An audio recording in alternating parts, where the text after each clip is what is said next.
Mga kasama, pag-usapan naman natin yun ng salitang hope o pag-asa. Ito ang pinakamabintang produkto sa merkado ng emosyon. Ngunit gamit ang ating basic logic, hatiin natin ito sa dalawang mukha. Ang pag-asang nagpapalaya at ang pag-asang nagpapabulag. Ano? Dito muna tayo sa una. Ang pag-asang nagpapalaya. Ang calculated hope sa realidad ng buhay. Ang pag-asa ay may positibong ambag sa trabaho ng ating utak. Ito ang formula ng tagumpay.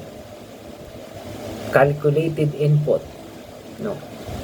Plano gamit ang science, siyensya at ang kakayahan. Plus inspired mental action. Yung action at saka focus equals reality. Your dream come true. Ang ganitong pag-asa ay nagbibigay ng dopamine sa utak upang mag-aaral ka, magsumikap at magbago ng buhay base sa kalkulasyon mo.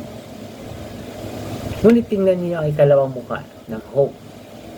Ang dogmatic hope. Pag-asang inuudyok ng mga relihiyon. Ito ang pag-asa na kapag ikinapit sa faith at virtual na kabanalan, ay naghahatid sa utak ng tao ng matinding ilusyon.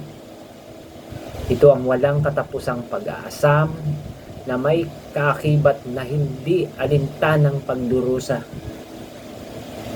Bakit hindi na alintana ang hirap kahit butas ang bulsa at sikmura? Dahil may panggatong ang kanilang pag-asa sa kanilang utak. Ang mga script tulad ng ang magtiis hanggang wakas ang siyang maliligtas. Napaka-popular yan, sasabihin sa iyo. Yan ang panghimas ng isip mo kapag kausap mo sila.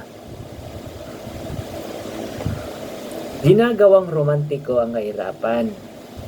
Ginagamit ang pag-asa upang gawing manhid ang tao sa kanyang totoong kalagayan. Ang resulta, imbis na kumilos at gumamit ng lohika upang umunlad, imbis na mag-isip, ang tao ay naghihintay na lamang ng isang mahiwagang bukas na hindi naman darating. Huwag nating hayaang maging pampatulo ng utak ang pag-asang iyan na tinuturo sa atin. Faith, hope. Ano? Ang tunay na advanced Pinoy ay hindi umaasa sa swerte o sa hiwaga. Umaasa siya dahil alam niyang tama ang kanyang kalkulasyon sa kanyang naiset na goal at sapat ang kanyang rasyonal na aksyon. Ang dogma ay parang isang illegal drug pusher. Ang ibinibinta nila ay ang kemikal ng pag-asa, dopamine, sa pamamagitan ng kanilang mga emosyonal na kanta at sermon.